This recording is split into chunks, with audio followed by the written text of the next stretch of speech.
चाहे आप जिस भी फील्ड से हैं, सफल तो हर कोई होना चाहता है। हर कोई चाहता है कि उसकी गिनती भी सफलतम व्यक्तियों में हो, पर जिंदगी का कोई रिमोट नहीं होता। इसलिए जागो, उठो और इसे खुद बदलो।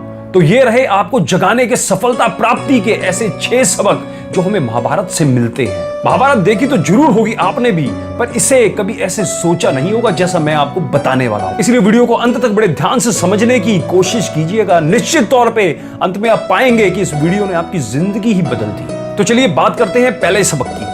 पानी की एक बूंद गर्म तवे पर पड़े तो मिट जाती है, कमल के पत्ते पर गिरे तो मोती की तरह चमकने लगती है, और सीप में गिर जाए तो मोती बन जाती है। पानी की बूंद तो वही है, बस सब संगत का फर्क है। किसका फर्क है? संगत का। अर्थात जैसी संगत वैसी ही रंगत। कहते हैं कि जैसी संगत वैसी रंगत, और जैसी रंगत वैसे ही आपका जीवन। आप लाख अच्छे हैं, लेकिन यदि आपकी संगत बुरी है तो आप बर्बाद हो जाएंगे। लेकिन यदि आप लाख बुरे हैं और आपकी संगत अच्छे लोगों से है और आप उनकी सुनते भी हैं, तो निश्चित ही आप आबाद भी हो जाएंगे। कौरवों के साथ शकुनी जैसे लोग थे, जो पांडवों के साथ भगवान कृष्ण थे। शकुनी मामा जैसे आपने संगत पाल रखी है तो आपका दिमाग चलना बंद ही समझो। इसलिए कहते हैं कि सफलता के लिए एक अच्छे सलाहकार की जरूरत होती है। आइए बात करते हैं दूसरे सबक की। योजनाएं केवल अच्छे इरादे हैं, जब तक कि उन्हें तुरंत कड़ी मेहनत में ना बदला जाए। अर्थात जीवन हो योजनाओं से भरा। जीवन के किसी भी क्षेत्र में बेहतर रणनीति आपके जीवन को सफल बना सकती है, और यदि कोई योजना या रणनीति नहीं है तो समझे जीवन एक अराजक भविष्य में चला जाएगा, जिसके सफल होने की कोई गारंटी नहीं है। आपको क्या लगता है, यदि भगवान श्री कृष्ण के पास पांडवों को बचाने का कोई मास्टर प्लान नहीं होता तो क्या पांडव कौरवों से किसी भी मामले में जीत जाते? चिंतन करके बताइएगा। आइए बात करते हैं तीसरे सबक की। आधा ज्ञान अधूरा ज्ञान, और अधूरा ज्ञान ही सबसे घातक है। कहते हैं कि अधूरा ज्ञान सबसे खतरनाक होता है। इस बात का उदाहरण है अभिमन्यु। अभिमन्यु बहुत ही वीर और बहादुर योद्धा था, लेकिन उसकी मृत्यु जिस परिस्थिति में हुई उसके बारे में सभी जानते हैं। मुसीबत के समय ये अधूरा ज्ञान किसी भी काम का नहीं रहता है। आप अपने ज्ञान में पारंगत बने, किसी एक विषय में तो दक्षता हासिल होनी ही चाहिए। आइए बात करते हैं चौथे सबक की।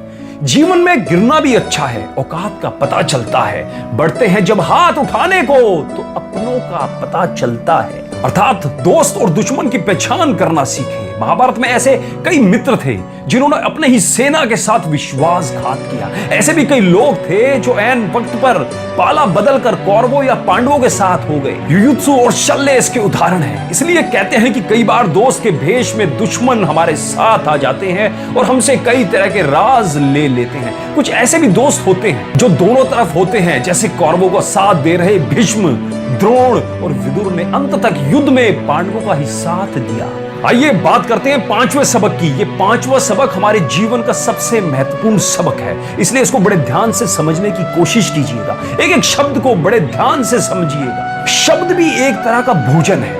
किस समय कौन सा शब्द परोसना है वो आ जाए तो दुनिया में उससे बढ़िया रसोइया कोई नहीं। शब्द का भी अपना एक स्वाद है। बोलने से पहले स्वयं चख लीजिए। अगर खुद को अच्छा नहीं लगे तो दूसरों को कैसे अच्छा लगेगा। अर्थात हथियार से ज्यादा घातक बोल वचन। महाभारत का युद्ध नहीं होता यदि कुछ लोग अपने वचनों पर संयम रख लेते। जैसे द्रौपदी यदि दुर्योधन को अंधे का पुत्र भी अंधा शायद नहीं कहती। अंधे का पुत्र अंधा ही होता है क्या? तो महाभारत नहीं होता। शिशुपाल और शकुनी हमेशा चुभने वाले बातें ही करते थे, लेकिन उनका हश्र क्या हुआ यह सभी जानते हैं। सबक यही है कि कुछ भी बोलने से पहले हमें यह सोच लेना चाहिए कि इसका आपके जीवन, परिवार और राष्ट्र पर क्या असर होगा। आइए बात करते हैं छठे सबक की। सफल लोग रास्ते बदलते हैं, इरादे नहीं, और असफल लोग अपने इरादे ही बदल देते हैं। दुनिया में इंसान को हर चीज मिल जाती है। दुनिया में इंसान को हर चीज मिल जाती है, सिर्फ अपनी गलती नहीं मिलती। अर्थात जुए सट्टे से दूर रहो। शकुनी ने पांडवों को फंसाने के लिए जुए का आयोजन किया था, जिसके चलते पांडवों ने अपना सब कुछ दांव पर लगा दिया था। अंत में उन्होंने द्रौपदी को भी दांव पर लगा दिया था। यह बात सभी जानते हैं कि फिर क्या हुआ। अतः जुए, सट्टे, षड्यंत्र से हमेशा दूर रहो। ये चीजें मनुष्य का जीवन अंधकारमय बना देती है। इसलिए अंत में प्रवीण जैन कोचर की एक बात हमेशा याद रखना कि रिश्तों की रस्सी कमजोर तब हो जाती है रिश्तों की रस्सी कमजोर तब हो जाती है जब इंसान गलतफहमी में पैदा होने वाले सवालों के जवाब भी खुद ही बना लेता है। हर इंसान दिल का बुरा नहीं होता, बुझ जाता है दीपक अक्सर तेल की कमी के कारण। बुझ जाता है दीपक अक्सर तेल की कमी के कारण, हर बार कसूर हवा का नहीं होता। दोस्तों वीडियो अच्छा लगा हो तो शेयर जरूर करना, और आपको महाभारत की कौन सी सीख सबसे अच्छी लगी कमेंट के माध्यम से हमें जरूर बताइएगा। अगर चैनल को सब्सक्राइब नहीं किया है तो आज ही चैनल को सब्सक्राइब कर बेल आइकन जरूर दबाएं। अगले वीडियो में फिर मुलाकात होगी। धन्यवाद।